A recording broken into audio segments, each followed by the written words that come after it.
Okay keep it up. अच्छा. चला नमस्कार. परत एकदा आज आपण मराठीचं सेशन चालू करूया. आपण संधी टॉपिक शिकत आहोत आणि संधीच्या मध्ये शेवटच्या टप्प्यामध्ये आपण आलेलो आहोत. संधीमध्ये काल आपण विसर्ग संधी सुरू केलेली होती आणि विसर्ग संधीमध्ये आपण विसर्ग ओकार संधी आणि विसर्ग र संधी या दोन संधी शिकलेल्या आहेत. आज आपल्याला पुढची संधी शिकायची विसर्ग श संधी. विसर्गाचा श होऊन ज्या ठिकाणी संधी होते याचे काही उदाहरण आपल्याला शिकायचे. नियम असा सांगतो, अगोदर नियम सांगतो त्याच्यानंतर आपण उदाहरण घेऊया. जर विसर्ग असेल, पहिल्या शब्दाचा शेवटचा वर्ण विसर्ग असेल तर म्हणजे विसर्गाच्या मागे काय असलं पाहिजे? विसर्गाच्या मागे ऱ्हस्व इ किंवा ऱ्हस्व उ असलं पाहिजे. आणि विसर्गाच्या पुढं म्हणजे दुसऱ्या शब्दाचा पहिला वर्ण जो आहे तो हा क ख प फ यापैकी एक असला पाहिजे. अशा कंडिशनमध्ये विसर्गाचा श होतो आणि हा श पुढच्या वर्णामध्ये मिसळतो. तर उदाहरणार्थ बघा कसं. जो उदाहरण आलं नी अधिक कर्ष, नी अधिक कर्ष, एवढं सोपं उदाहरण आहे. आता विसर्गाच्या मागे रस्वई आले, नीची जर खोट गेली त्यानं अधिक रस्वई येते. विसर्गाच्या पुढे क आलाय म्हणजे विसर्गाच्या मागे रस्वई आहे, विसर्गाच्या पुढे क आलाय, विसर्गाचा श करायचा. असं विसर्गाचा जर श केला तर श येईल आणि हा श पुढच्या क मध्ये मिसळणार आहे ना, विसर्ग निघून जाणार आहे. जशाला तसं श अधिक क बरोबर क आणि अर्श तयार होणारा शब्द निष्कर्ष. तयार होणारा शब्द निष्कर्ष. अशा प्रकारे या ठिकाणी संधी आहे. विसर्गाचा श होतो. समजलं? क ख प फ आहे. हा क ख प फ. हा थोडस इथं चुकले, फ लिहायचं राहिले, डबल प झालं, सॉरी. क ख प फ. चला दुसरं उदाहरण तुम्ही सोडवा. दुह अधिक काळ. दुसरं उदाहरण दुह अधिक काळ, बही अधिक काळ, बही अधिक काळ. तिसरं उदाहरण. चौथं उदाहरण तुम्हाला करायचंय बही अधिक कृत, बही अधिक कृत.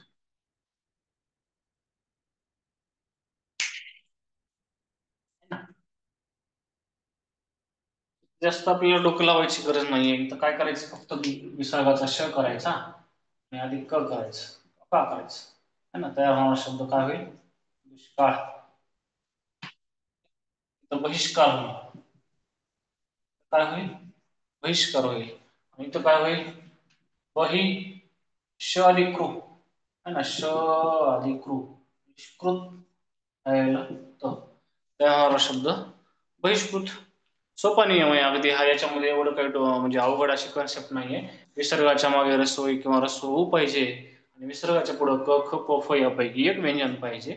विसर्गाचा श होतो आणि हा श क मध्ये किंवा ख मध्ये किंवा प मध्ये किंवा फ मध्ये मिसळतो. ओके, घेऊया आणखी एक उदाहरण घेऊया.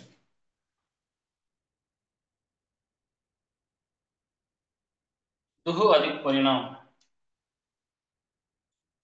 दुह अधिक परिणाम.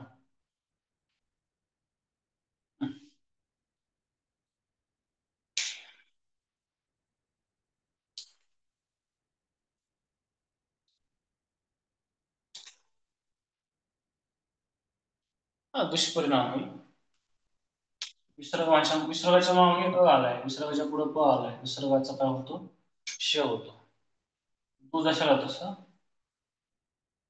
तो जशा श अधिक पष्प आणि राहायचं नाम दशा तयार होणारा शब्द दुष्परिणाम. ओके, झाले चार एक पाच सहा उदाहरण आपण घेतले. पुढे जाऊया थोडस सांगून घेऊया.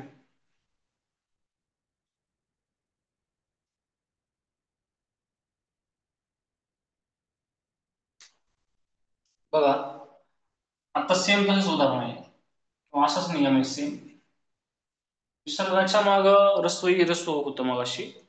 आता विसर्गाच्या माग जर अ आला, विसर्गाच्या पुढे जर क कॉमा ख कॉमा प कॉमा फ पायामुळे काय नियम तयार झाले बघा ना. विसर्गाच्या माग अ आला असेल, विसर्गाच्या पुढे जर क ख प फ यांच्यापैकी एक असेल, विसर्ग जो आहे तो जशाला तसा राहतो आणि संधियुक्त शब्द सुद्धा जशाला तसा राहतो, त्याच्यामध्ये बदल होत नाही. ठीक आहे. आणि जर समजा विसर्गाच्या पुढं ह्या व्यंजनाला सोडून आहे की नाही स्वर आला असेल, आहे ना, माग अ आहे आणि विसर्गाच्या पुढं स्वर आला असेल, तर विसर्गाचा त्या ठिकाणी काय होतो, लोप पावतो, जशाला तसा शब्द तयार होतो. अगोदर ह्या नियमाचं उदाहरण घेऊया.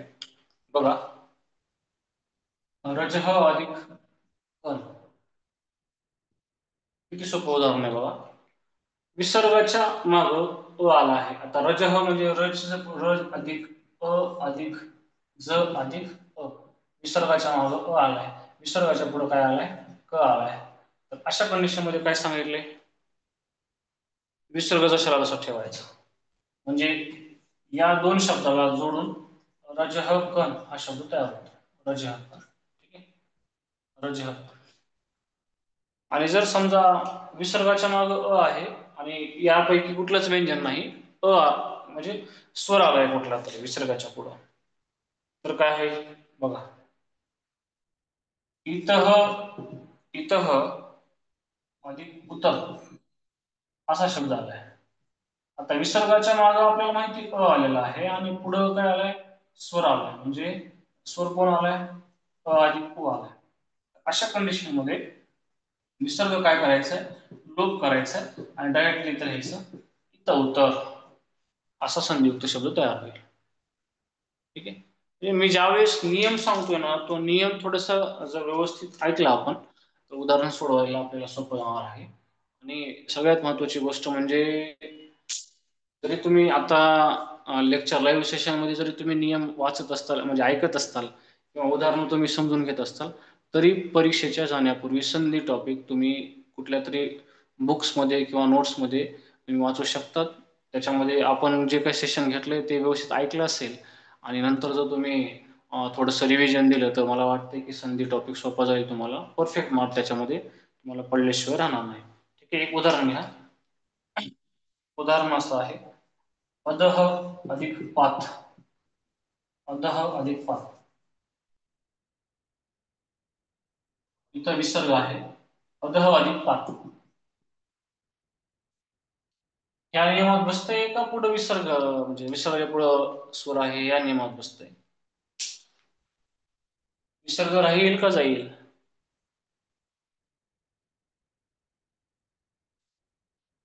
विसर्ग राहील की जाईल?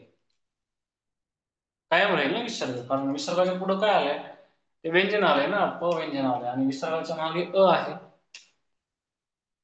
बरोबर आहे. या दोघांना जोडलं शब्द तयार होणार आहे अदह पाथ. हे आपलं उत्तर असणार आहे, कायम राहणार आहे. बरोबर आहे.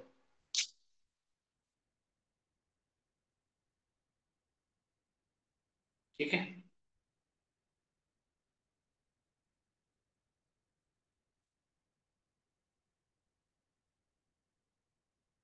चला पुढे जाऊया.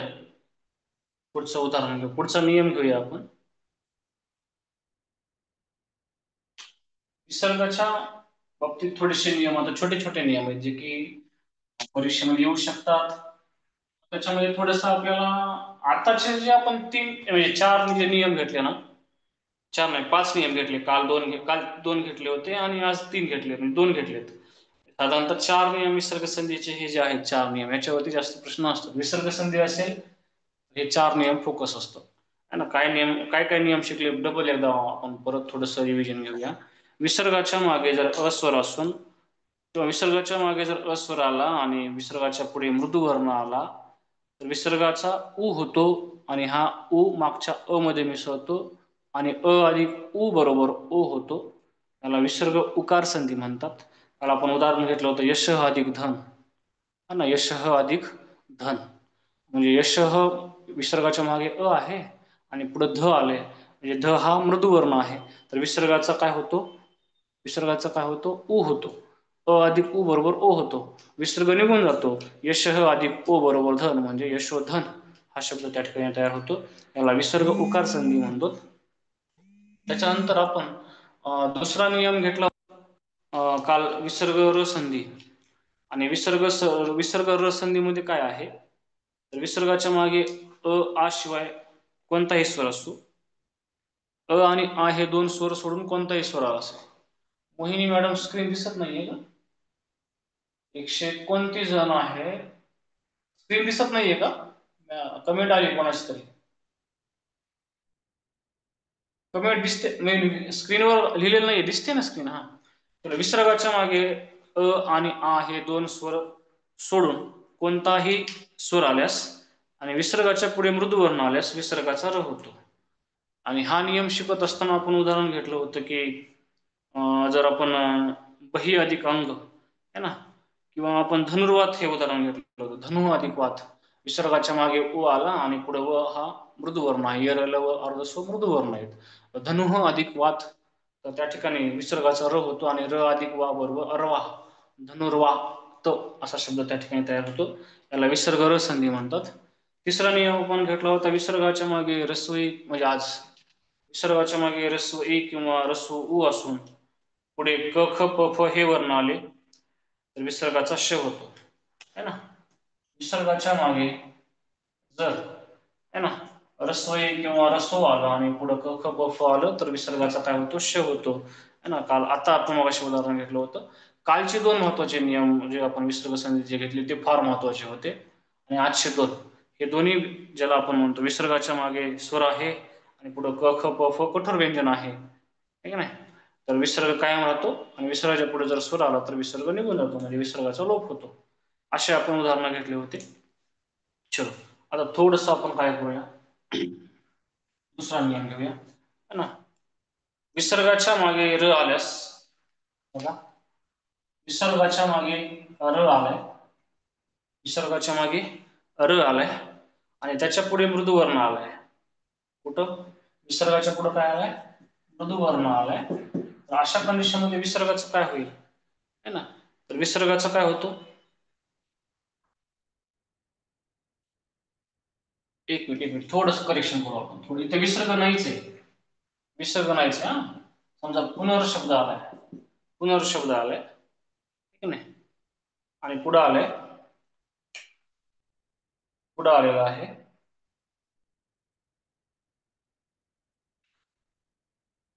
पुनर्शब्दाच्या मध्ये र च्या मागे अ आहे बघा. नाही र च्या मागे म्हणजे न ची फोड केली तर अ येते, ठीक आहे. आणि पुढं म्हणजे दुसऱ्या शब्दाचा पहिला वर्ण जर मृदुवर्ण असेल, कंडिशन कशी? कंडिशन फार खतरनाक आहे. हा कंडिशन कशी बघा, पहिल्या शब्दाचा शेवटचा वर्ण र पाहिजे, विसर्गाच्या ऐवजी र आला असेल, विसर्गाच्या ऐवजी र आला असेल आणि र च्या मागे अ आला असेल, र च्या मागे अ म्हणजे न ची फोडगी इथं न अधिक अ येते. दुसरी कंडिशन काय आहे? दुसऱ्या शब्दाचा पहिला वर्ण जो आहे है ना, म्हणजे पुढं र च्या पुढचा दुसरा शब्द म्हणजे दुसऱ्या शब्दाचा पहिला वर्ण जो आहे तो मृदुवर्ण पाहिजे, तो मृदुवर्ण पाहिजे. अशा कंडिशन मध्ये काय होते, अशा कंडिशन मध्ये काय होते तर र कायम राहतो. मग आता इथं विसर्ग संधीचा काय विषय आहे, तर विसर्गाच्या ऐवजीच र आलेला असतं इथे बघा. आता पुन्हा जसं तसं र अधिक, आता समजा जन्म शब्द आहे इथं, र अधिक ज काय होईल? र अधिक ज बरोबर अर्ज असं होईल. इथं आपल्याला पुनर्ज असं करावं लागेल. ज ला र जोडून र चा रफा पडावा लागेल. पुनर्जन्म काय होणार शब्द, काय असणार आहे? काय होणार शब्द असणार आहे? पुनर्जन्म. बघा नियम थोडासा समजून घ्यायला, अंडरस्टँडिंगला थोडा वेगळा आहे. इथं विसर्ग आलेला नाहीये, विसर्गाच्या ऐवजी र आलाय, विसर्गाच्या ऐवजी र आलाय आणि पुढं मृदुवर्ण आलाय ज, आणि या र च्या मागे जो शब्द आहे, जो स्वर आहे इथं अ आहे. म्हणजे बघा ना, विसर्गाच्या ऐवजी जर र आला असेल पहिल्या शब्दाचा शेवटचा वर्ण, आता तो विसर्गाच्या ऐवजी आलेला असतो खरा तर, म्हणून विसर्ग संधीमध्ये हा नियम घेतलेला आहे. ठीक आहे. आणि रच्या मागं अ पाहिजे, म्हणजे विसर्गाच्या ऐवजी र झालेला शब्द असतो पहिल्या शब्दाचा शेवटचा वर्ण, आणि त्याच्या पुढचा जो दुसरा शब्द असतो त्याचा पहिला वर्ण जो असतो तो मृदू वर्ण असतो. आणि अशा कंडिशन मध्ये हा र पुढच्या मृदू वर्णामध्ये मिसळतो. बघा आणखीन एक उदाहरण घेऊया. अंतर, रचा पाय मोडलेला आहे, अधिक गत, अंतर अधिक गत, बरोबर फोड एकत्र करा त्याला. अंतर अधिक गत. हम्म. अंत जशाला तसं, अंत जशाला तसं, र अधिक ग अधिक त, थोडीशी फोड वाढवली मी की नाही. आपण डायरेक्ट करूया. हा, अंत जशाला तसं, र अधिक ग बरोबर अर्ग असं होतंय. अंतर्गत राहिलं तर तयार होणारा शब्द अंतर्गत, तयार होणारा शब्द अंतर्गत.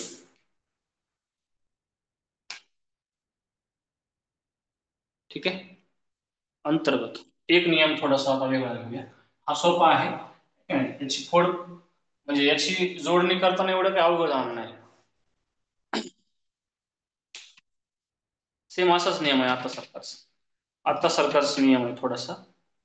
आपल्याला फक्त कठोर व्यंजन कोणते, मृदू वर्ण कोणते, मृदू व्यंजन कोणते, या दोन गोष्टी कळाल्या पाहिजे. बघा, र पद आहे शेवटी. आता जसं पहिल्या शब्दाचं शेवटचं पद कोणतं होतं, र पद होतं. र पद आणि पुढं जर आपण बघितलं ना, तर कठोर व्यंजन आहे. कठोर व्यंजन.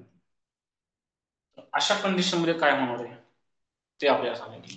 इथं र आहे, हा र धातू आहे, म्हणजे पहिल्या शब्दाचा शेवटचा वर्ण र आहे, र. आणि दुसऱ्या शब्दाचा पहिला वर्ण कठोर व्यंजन आहे. तर र चा विसर्ग होतो. र चा काय होतो, विसर्ग होतो. नियमामध्ये बसवलंय हा मी, थोडस समजून घ्या. बघा, आता जर उदाहरण असं आलं, अंतर, अंतर, अंतर अधिक करण. हा, आता काय होईल, पहिल्या शब्दाचा शेवटचं पद र आलंय इथं बसलेलं वर्ण. हा, दुसरं काय आलंय, कठोर वर्ण आलंय, क ख च छ त थ, हे कठोर व्यंजन आहेत. र चा काय करायचा, विसर्ग करायचा. आता करा विसर्ग, अंत हे विसर्ग इथं घ्या, मग झालं अंत ह, राहिलेलं करण जसं तसं. त्या हा शब्द काय असणार आहे, अंतःकरण. अंतः, अंतःकरण. इथं विसर्ग येतो, इथं विसर्ग येतो, इथे विसर्ग येतो, र च्या ऐवजी विसर्ग तयार होतो. उदाहरण करा एक, तुम्ही सगळ्यांनी कमेंट मध्ये करून दाखवा ते. बघा, तर असं उदाहरण आलं, चतुर अधिक सूत्री, चतुर अधिक सूत्री. करा कमेंट.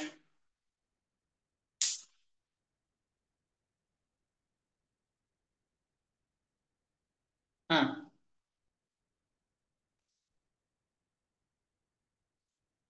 फास्ट कमेंट यायला पाहिजे तर, आता एवढं सोपं नियम आहे आणि हा दैनंदिन जीवनामध्ये नेहमी येतो हा शब्द. चतुः, चतुः सूत्री, चतुः सूत्री, चतुः सूत्री. ठीक आहे.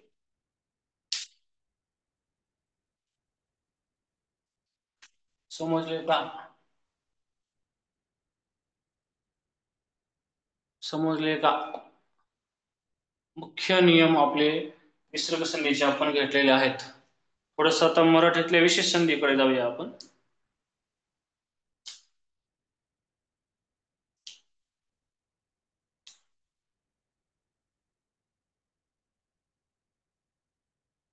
जायचं पुढं, इथपर्यंत समजले आहे का, पुढं जायचं. ओके.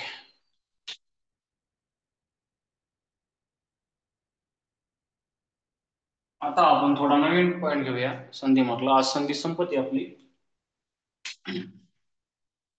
पूर्वरूप संधी घेऊया आपण. पूर्वरूप संधी. पूर्वरूप संधी त्याला आपण मराठीतील विशेष संधीला म्हणजे मराठी विशेष संधी. मराठी विशेष संधी. ठीक आहे. काय होतं इथं बघूया. समजा असं उदाहरण आपल्याला आलं. लाडू एक आत है ना. च्या पुढे श किंवा स आल्यास, विसर्गाच्या पुढे श किंवा स आल्यास काय होते. आणि विसर्गाच्या पुढे च किंवा छ आल्यास विसर्गाचा श होतो है ना. तर हे सगळे नियम एवढं जर आपण बघितलं ना तर थोडस छोटे छोटे जे नियम आहेत म्हणजे अगदी परीक्षेला एवढं काही त्या अंडरस्टँडिंग मध्ये आपल्याला घ्यावं लागेल, परंतु मेन मेन महत्वाचे महत्वाचे सर्व नियम घेतलेत आपण. कुणी कमेंट केली मी बघितलं नाही ना. परंतु आता उदाहरणार्थ समजा आलं मंत्र अधिक आलंय. मंत्र अधिक आलंय असं आलं. आपल्याला माहिती आहे याचं मंत्रालय होणार आहे है ना. संस्कृत संधी ज्याला आपण म्हणतो. पण निवळ मंत्री अधिक आलय जर आलं, मंत्री अधिक आलय तर त्याचं सुद्धा मंत्रालयच होणार आहे ना. निवळ मराठी संधी. आता हे थोडेसे सम अंडरस्टँडिंगचे विषय आहेत थोडे. ठीक आहे. हा चल येऊया इकडे. लाडू अधिकार दुसऱ्या पहिल्या शब्दाचा शेवटचा वर्ण जो आहे, पहिल्या शब्दाचा शेवटचा वर्ण जो आहे तो इथं काय येणार आहे, दीर्घ ऊ येणार आहे कारण उकार दुसरा आहे आणि पुढे आलो या. या दोघा शब्दानंतर जर आपण जोडलं ना तर तयार होते शब्द लाडूत है ना. हा काय होतो, हा पडतो.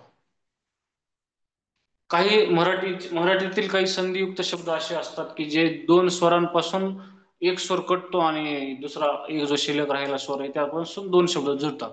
आता लाडू इथं पहिल्या शब्दाचा शेवटचा वर्ण दीर्घ उ आहे, दुसऱ्या शब्दाचा पहिला वर्ण आ आहे है ना. लाडू अधिक आज बरोबर लाडूच होते. म्हणजे इथं कटलाय कोणता वर्ण, कोणता स्वर, दुसरा स्वर. म्हणजे संधी होताना दोन स्वर एकत्र आल्याच्या नंतर दोन्हीपैकी दुसरा स्वर जर कटत असेल, निघून जात असेल, लोप पावत असेल, पहिला स्वर कायम राहत असेल तर त्याला पूर्वरूप संधी म्हणतात. त्याला पूर्वरूप संधी म्हणतात. पूर्वरूप संधीमध्ये पहिला स्वर कायम राहतो, दुसरा लोप पावतो. पहिल्या स्वराने दोन्ही शब्दांना जोडता येतं. त्याला काय म्हणायचं, पूर्वरूप संधी म्हणायचं. ठीक आहे. आता बघा, साजे अधिक असा. साजे अधिक असा. आता इथं कोणते दोन स्वर बाहेर येणार आहेत, दोन स्वर कोणते येणार आहेत, ए आहे हो. पण हा कटणार आहे, हा राहणार आहे कारण तयार होताना साजेसा शब्द तयार होतो. साजेसा हा कटतो. दुसरा स्वर लोप पावतो, पहिला काय राहतो. त्यावेळेस कोणती संधी असते, पूर्वरूप संधी असते. अशा कंडिशन मध्ये पूर्वरूप संधी असते. पूर्वरूप संधी असते. ठीक आहे. चल एक उदाहरण घेऊया अजून. नदी अधिक आत. नदी अधिक आत. नदी अधिक आत है ना. दीर्घ ई अधिक आ. तर नदीत, नदी इत, इत हे काय होणार आहे, हा कटायला आहे. दुसरा स्वर लोप पावलाय. पूर्वरूप संधी आहे. पूर्वरूप संधी आहे. नदी अधिक आत. नदीत. पुढे जाऊया.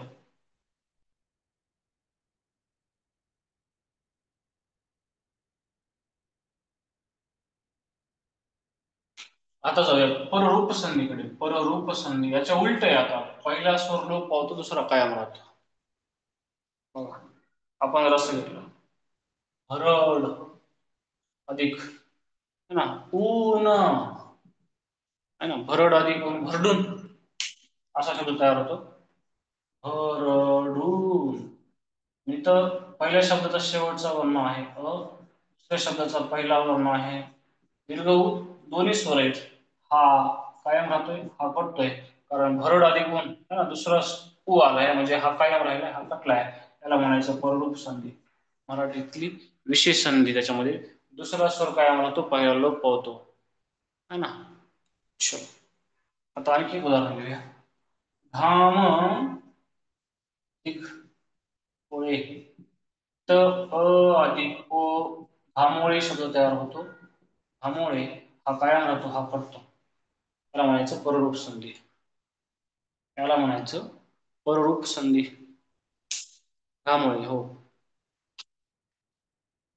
ठीक आहे. घामुळे. चला एक उदाहरण घेऊया. हा प्रश्न आलेला शब्द परीक्षेमध्ये. न अधिक म्हणजे, न अधिक म्हणजे, न म्हणजे तयार होते. न म्हणजे अ अधिक उ हा कायम राहतो, पडतो है ना. पहिला उकार आहे ना न ला. नुमजे. बरोबर आहे. नुमजे. न अधिक म्हणजे नुमजे. ठीक आहे.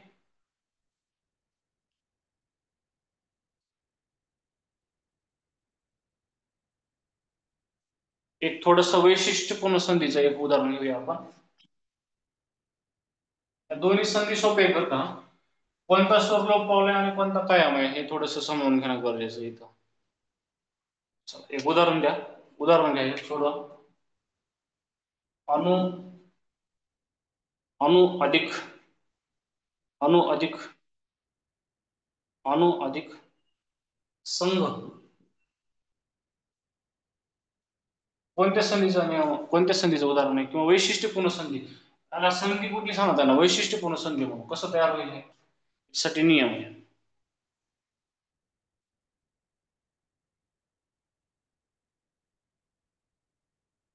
शहीदा मॅडम तुम्ही केल्या प्रयत्न, पण ते थोडस वेगळं आहे अजून.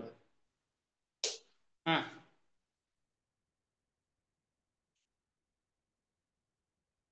का होईल शब्द तयार. इस तरह का शब्द तयार होने वाला है.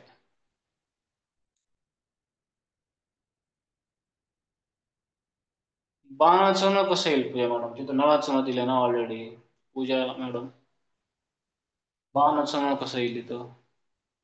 अनुह अधिक संघ, असंग. चला नियम लिहितो मी इथं, थोडाच नियम आहे. अ ऑब्लिक आ सोडून कोणत्याही स्वरापुढे स आल्यास, स आल्यास स चा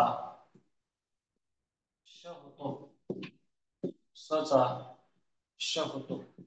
आता काय होईल. अनुस्वार स वर आहे, पण म्हणजे पहिलं आ सोडून कोणत्याही स्वरापुढे स आल्यास स चा श होतो. म्हणजे पहिल्या शब्दाचा शेवटचा वर्ण हे दोघं सोडून असले पाहिजेत स्वर. कोणताही स्वर पाहिजे, पण हे दोन स्वर नसता कामा नयेत. आणि पुढं स पाहिजे, स चा काय होतो, श होतो. चला. अनो अधिक संघ बरोबर स चा श होतो. तर अणु जशाला तसं, श जशा तसं घ्या. इथला अनुस्वार ह्याच्यावरच घ्या. अनुषंग राहिलं ग, त्या हा शब्द अनुषंग, अनुषंग, अनुषंग. याला विशेष संधी म्हणतात, विशेष संधी म्हणतात. आणि हा प्रश्न एकदा टीटीला विचारला गेलेला आहे. हा प्रश्न एकदा टीटीला विचारला गेला आहे. समजली का संधी मित्रांनो, समजली का संधी. आता आपण थोडीशी उदाहरणं घेऊया.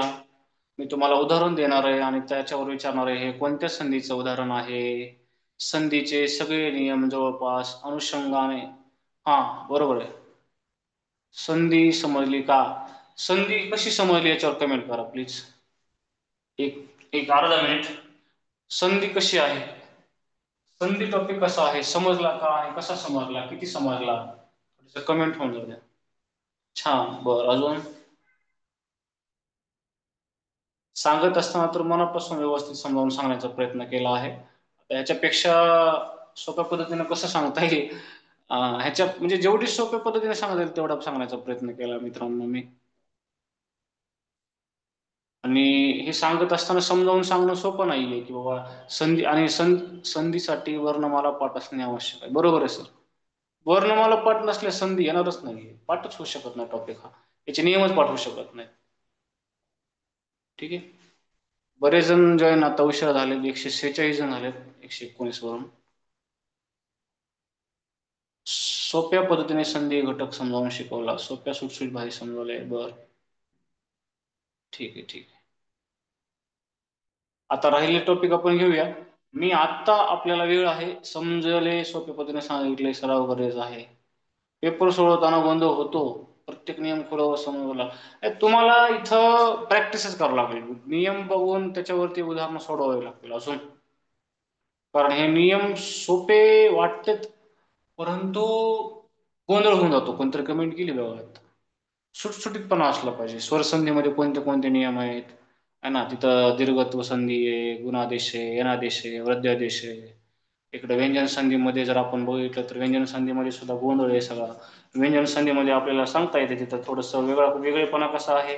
प्रथम व्यंजन संधी आहे, तृतीय व्यंजन संधी आहे, अनुनासिक संधी आहे, तच्या त व्यंजन संधी आहे. तच्या पुढे त आल्यास तचा च होतो, तच्या पुढे ल आल्यास तचा ल होतो, तच्या पुढे ट ठ आल्यास तचा ट होतो, तच्या पुढे ज झ आल्यास तचा ज होतो, तच्या पुढे च छ आल्यास तचा च होतो. तच्या भानगडीचे तच्या लय भानगडी. नुसते त व्यंजनाच्या संधीचे चार पाच नियम आहेत. आणि मग प्रथम व्यंजन संधी, तृतीय व्यंजन संधी आणि अनुनासिक संधी. प्रथम व्यंजन संधीमध्ये पहिल्या वर्णाची जागा प्रथम व्यंजन घेते. तृतीय व्यंजन संधीमध्ये पहिल्या वर्णाची जागा. सुनीता मॅडम, उदाहरणे सोडवताना गोंधळ होते, थोडं प्रॅक्टिस करायची. तृतीय व्यंजन संधीमध्ये पहिल्या वर्णाची जागा तिसरा वर्ण घेते, तृतीय व्यंजन घेते. अनुनासिक संधीमध्ये फायनली ज्यावेळेस दोन वर्णाचा एक वर्ण तयार होते त्यावेळेस दोन्ही वर्ण अनुनासिक असतात. आणि तयार होणारा जो काही वर्ण असतो, ठीक नाही, तो काय असतो, अनुनासिकच असतो. दोन अनुनासिक एकत्र जोडून येतात, म्हणजे अनुनासिक अधिक अनुनासिक, ठीक नाही, अनुनासिक अधिक अनुनासिक, दोघांचं काय होतंय, संयुक्त व्यंजन होतंय, त्यांनी जोडावं लागतंय है ना.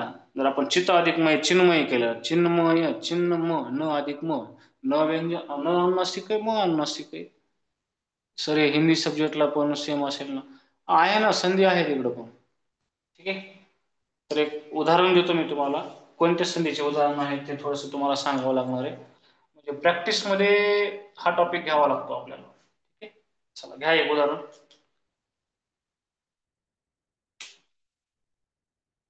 घ्या. शुद्ध शुद्ध अधिक पिपासा कोणत्या संधीचं उदाहरण आहे. स्वर संधी, व्यंजन संधी, विसर्ग संधी. स्वर संधीमध्ये आहे तर कोणत्या संधीचं आहे, व्यंजन संधीमध्ये आहे तर कोणत्या व्यंजन संधीचं आहे, विसर्ग संधीचं उदाहरण असेल तर कोणत्या विसर्ग संधीचं उदाहरण आहे, हे आपल्याला सांगायचं. अच्छा, आता इथं टंगड मोडलं नाही याचं, त्याच्यामुळे व्यंजन संधी आहे कोणालाही सांगता येईल ना, व्यंजन संधी ना, कारण पहिल्या शब्दाचा शेवटचा वर्ण व्यंजन आहे, ध आलेले आहे ना. स्पर्श व्यंजन सोडून, म्हणजे स्पर्श व्यंजनापैकी अनुनासिक सोडून स्पर्श व्यंजन आहे. ध अधिक पुढं पी प आलंय है ना, म्हणजे तिथं कठोर वर्ण आलाय. अशा कंडिशन मध्ये पहिल्या वर्णाच्या जागी त्याच्याच गटातला तिसरा वर्ण तयार होतो. त थ द ध, त थ द ध, त थ द ध, है ना. तिथं काय येते, ध, ध ची जागा कोण घेईल, ध ची जागा, ती तृतीय व्यंजन नाही, सॉरी प्रथम व्यंजन येते, तृतीय नाही प्रथम है ना. त थ द ध न, पहिल्या व्यंजनाच्या जागी त येते, त, त अधिक प बरोबर प. आता दोघांना जोडायचंय, शुद्ध शुद्ध, ध निघून जाते, शुद्ध पी वेलांटी पासा, तयार होणार शब्द शुद्ध पिपासा. प्रथम व्यंजन संधी, प्रथम व्यंजन संधी, व्यंजन संधी, ठीक आहे. चल थोडस वेगळं उदाहरण घेऊया, बघू किती जणांना येते आणि कोणत्या संधीचं उदाहरण आहे तुम्ही सांगायचं.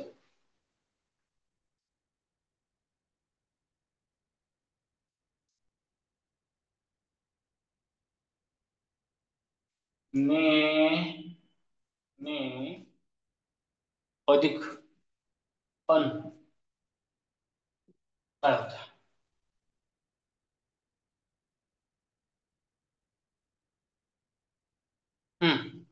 करा कमेंट.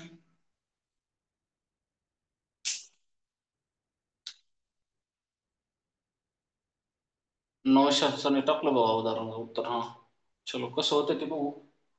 आपल्या एक नियम घेऊया. ए, ओ, औ यांच्या पुढे स्वर आल्यास,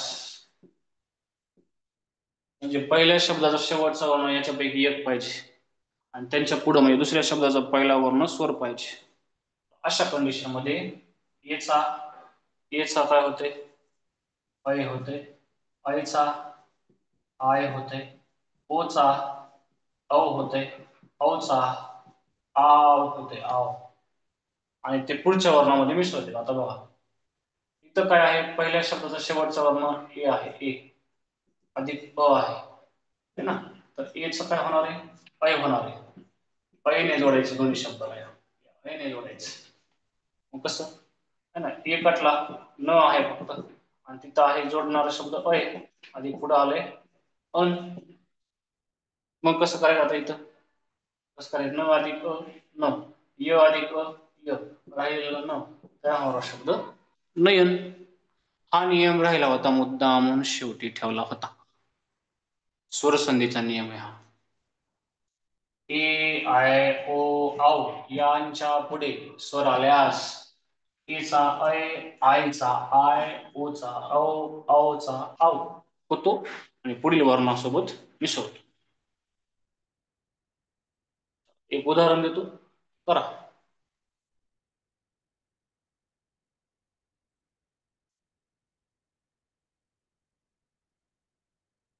ओ, ओ अधिक अन, बरोबर. आता इथं काय आलंय, ओच्या पुढे कोणताही स्वर आल्यास, है ना, अ आलाय, तर ओचा काय होईल, औ होईल. त्या अ ने जोडायचे, हे अ याच्यामध्ये मिसळते म्हणजे इथं अ तयार होते, औ, औ ने जोडायचं, है ना. ओ कटलं, अ कटलं, वर आहे प, है ना, वर आहे प आणि हे अ इकडे गेले पुढं, वर राहिलं व जशाल तसं आणि न जशाल तसं तयार होणार शब्द. इथं काय करूया आपण, काय करूया, फक्त अ करूया. हा, अ ने जोडायचं, थोडंसं वेगळं सांगू. हा, वर इथलं ओ कटले, प राहिले, प अधिक जोडायचे अ ने, अधिक इथं राहिले न, प अधिक प, है ना, प अधिक प, व अधिक प, व राहिला न, तयार होणार शब्द पवन, तयार होणार शब्द पवन होईल. हा नियम पाठ करा आणि आपण आतापर्यंत जसे शिकलेत ना नियम, की कोणता वर्ण कशा अधिक करायचा, त्या प्रयत्न करावा लागेल. थोडासा नियम पाठ करायला लागेल तसा.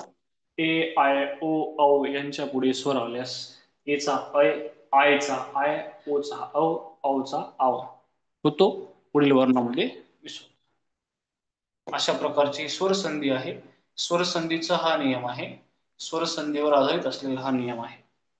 ठीक आहे, याचं एक उदाहरण अजून घेऊया आपण, थोडस अवघड घेऊया थोडं, बघूया किती जण आहेत. गो अधिक गो अधिक ईश्वर, हा नियम ज्याला येईल त्याला स्वरसंधी समजली म्हणायचं. या नियमात बसवा. सुनीता मॅडम, नौशाद सर, तुम्ही उत्तर परत, सुनीता महाजन मॅडम, तुम्ही जे उत्तर सांगितले ते बरोबर आहे, परंतु मला फोड करून दाखवा कसं कसं तयार करायचं, कसं कसं होतं. दाखवा म्हणजे कमेंट मध्ये करा. हम्म.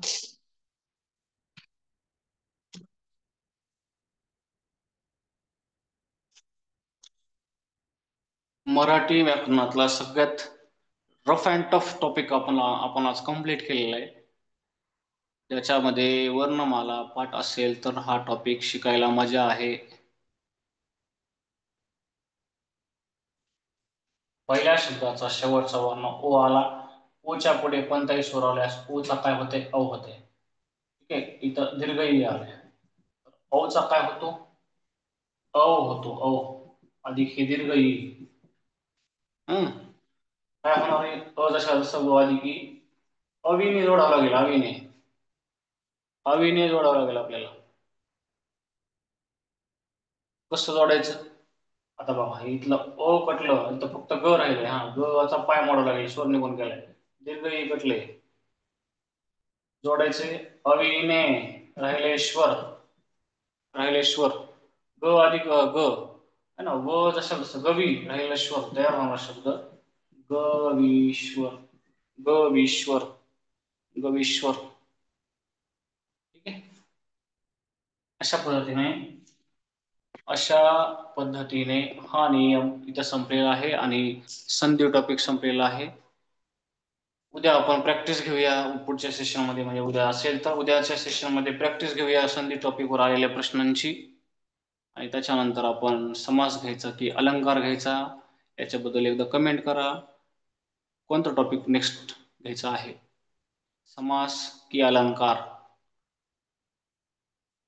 ओके, समास. समास. ओके सर, वेल डन, थँक्यू थँक्यू सर. अलंकार, बर, अलंकार. ठीक आहे मॅडम, आल्यात थांबूया आपण. धन्यवाद.